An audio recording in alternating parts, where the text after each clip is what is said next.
حضرت علی مرتضی رضی اللہ تعالیٰ عنہ کا ذکر ایمان کی علامتوں میں سے ہے۔ ایمان والے حضرت علی کا نام سن کر کے مسکراتے ہیں یا خوش ہوتے ہیں، اور جہنمیوں کے چہروں پر کالک پڑ جاتی ہے، سرخی آ جاتی ہے۔ ہم الحمدللہ مولا کائنات شیر خدا کے دربار میں جو کہتے ہیں وہ شاید کوئی اور نہیں کہتا ہو۔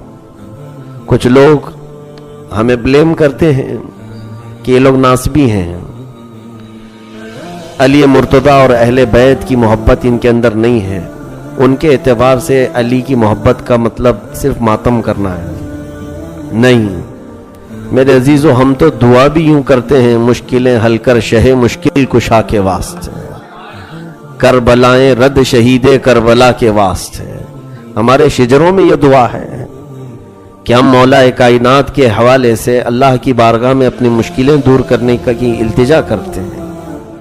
عزیزان گرامی وقار، اس فاتح خیبر سیدنا علی مرتضی رضی اللہ تعالیٰ عنہ کو فارسی میں جس شاعر نے یوں کہا، شاہ مرداں شیر یزداں قوت پروردگار، شاہ مرداں شیر یزداں قوت پروردگار، لا فتح الا علی لا سیف الا ذوالفقار۔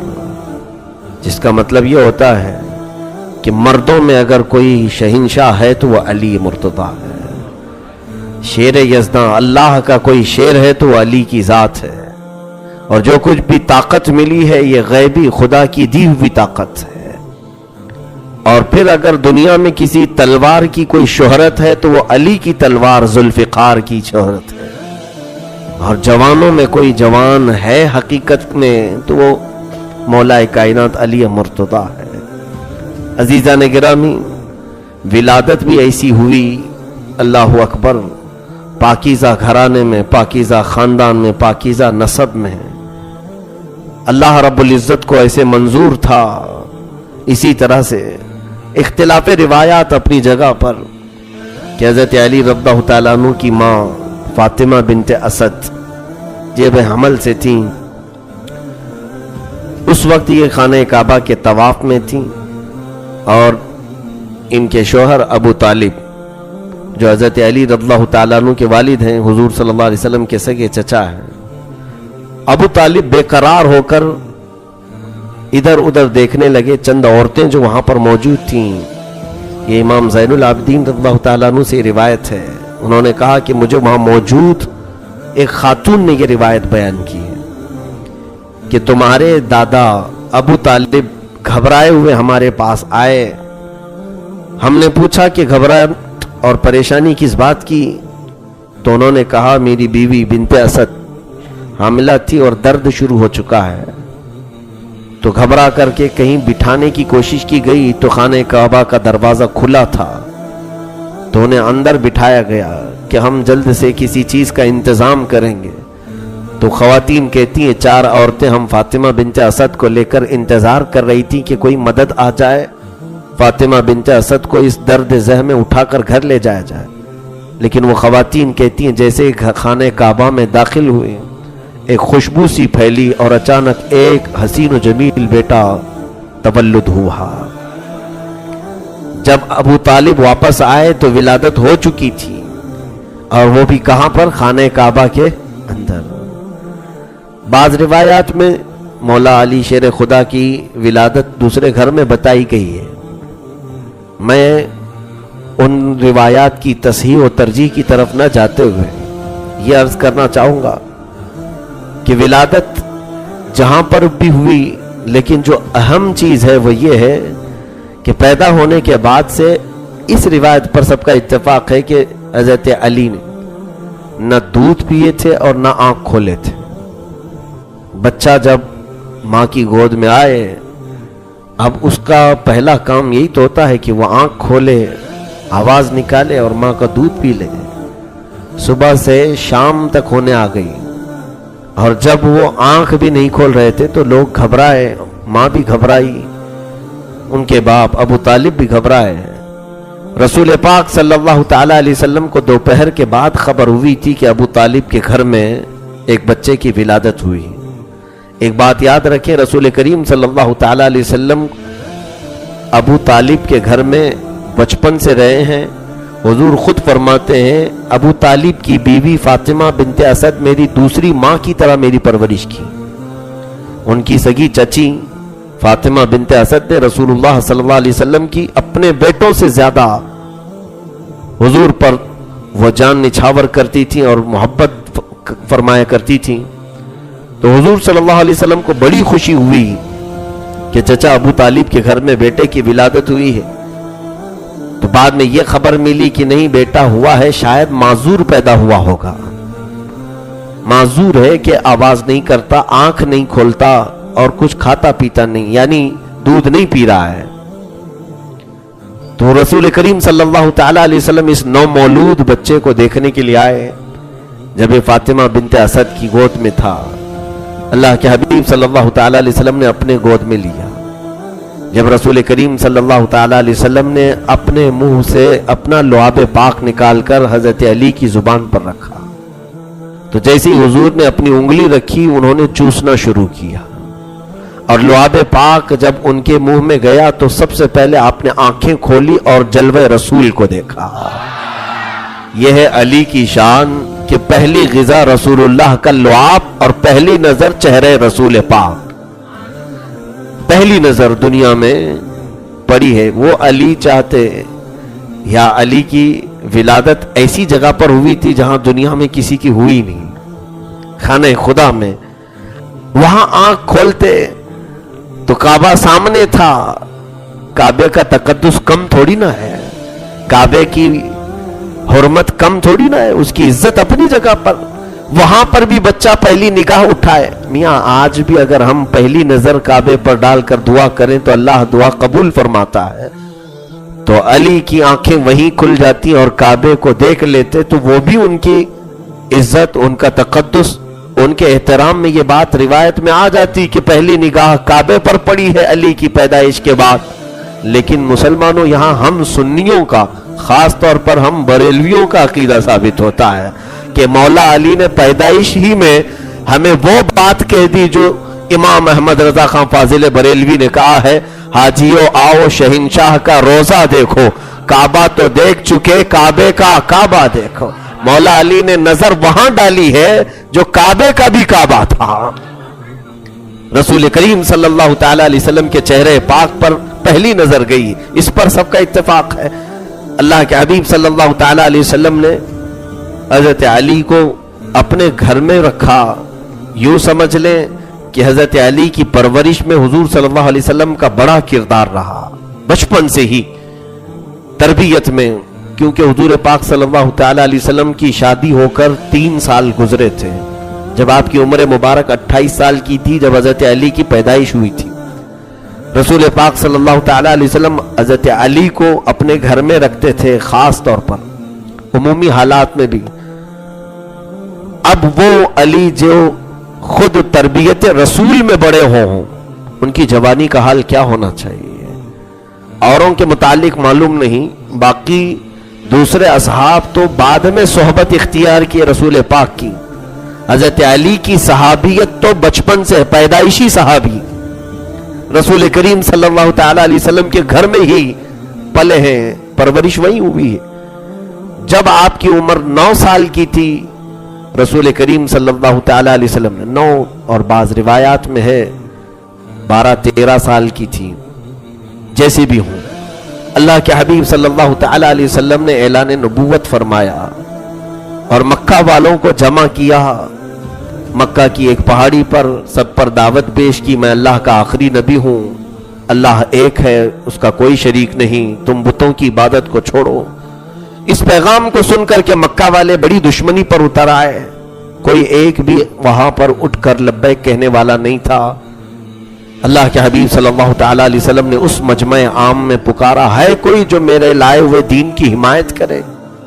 تب یہی 9 سال کی عمر میں یہ کھڑے ہوتے ہیں اور کہتے ہیں، یا رسول اللہ صلی اللہ علیہ وسلم، میں آپ کے دین کی حمایت کے لیے کھڑا ہوں، آپ کو میں اللہ کا رسول تسلیم کرتا ہوں۔ رسول کریم صلی اللہ تعالیٰ علیہ وسلم نے اسی وقت آپ کو سینے سے لگایا اور رب ذوالجلال کی بارگاہ میں دعا کی کہ مولا اس کی ٹانگوں میں قوت عطا فرما، اس کے پیروں میں قوت و طاقت عطا فرما۔ حضور کی دعا کی برکت یہ تھی کہ پھر آپ کی قوت کے سامنے کسی کی قوت ہی نہیں تھی۔ اسد اللہ الغالب ہو گئے، جنہیں شیر خدا کا لقب ملا، حیدر کرار کا لقب ملا۔ یہ بچپن کے معاملات تھے، اور حضور پاک صلی اللہ تعالیٰ علیہ وسلم حضرت علی رضی اللہ تعالیٰ عنہ کو اپنے ساتھ فیصلوں میں بھی بٹھایا کرتے تھے۔ تبلیغ دین، ظاہر سی بات ہے جب اول اسلام میں آپ اسلام قبول کر چکے ہیں تو تبلیغ اسلام میں حضرت علی کا بھی کردار رہا ہے۔ اگرچہ بچوں میں تھے آپ، لیکن حضور پاک صلی اللہ تعالیٰ علیہ وسلم کو مکہ والوں کی ہر طرح سے خبر آپ پہنچاتے، اور مسلمانوں کی حفاظت کے لیے جو کچھ بھی ہو سکتا تھا حضرت علی بچپن سے کیا کرتے تھے۔ پھر جب اللہ کے حبیب صلی اللہ تعالیٰ علیہ وسلم ہجرت فرما کر مکہ سے مدینہ طیبہ تشریف لے گئے، اس وقت اپنے بستر پر حضور صلی اللہ علیہ وسلم نے حضرت علی کو ہی سلایا تھا۔ وہ قتل کی رات تھی، منصوبہ بند قتل کرنے کا ارادہ تھا کافروں کا، اور حضور کے گھر کے اطراف سارے لوگ تلوار تانے کھڑے تھے کہ محمد صلی اللہ علیہ وسلم کو آج قتل کر دیا جائے گا۔ لیکن رسول کریم صلی اللہ تعالیٰ علیہ وسلم وہاں سے اٹھ کر تشریف لے گئے، کسی کافر کو آپ نظر نہ آ سکے، لیکن حضرت علی سے کہا کہ تم میرے بستر پر آج سو جانا، میرے پاس لوگوں کی امانتیں ہیں، تم کل یہ امانتیں دوسروں تک پہنچا دینا اور پھر تم بھی مدینے چلے آنا۔ حضرت علی رضی اللہ تعالیٰ عنہ نے حضور صلی اللہ تعالیٰ علیہ وسلم سے ایک بھی سوال نہیں کیا کہ اگر غلطی سے وہ لوگ نبی سمجھ کر کے علی کو ہی قتل کر دیتے، کیونکہ وہ بستر قتل کا بستر بنا ہوا تھا۔ لیکن مولا علی شیر خدا رضی اللہ تعالیٰ عنہ فرماتے میں آرام کی نیند سویا، آرام کی نیند سویا۔ وجہ یہ تھی کہ رسول اللہ نے فرمایا تھا کل صبح سب کی امانتیں واپس کر کے تم بھی مدینے آنا، تو مجھے یقین ہو گیا کہ صبح ضرور ہوگی۔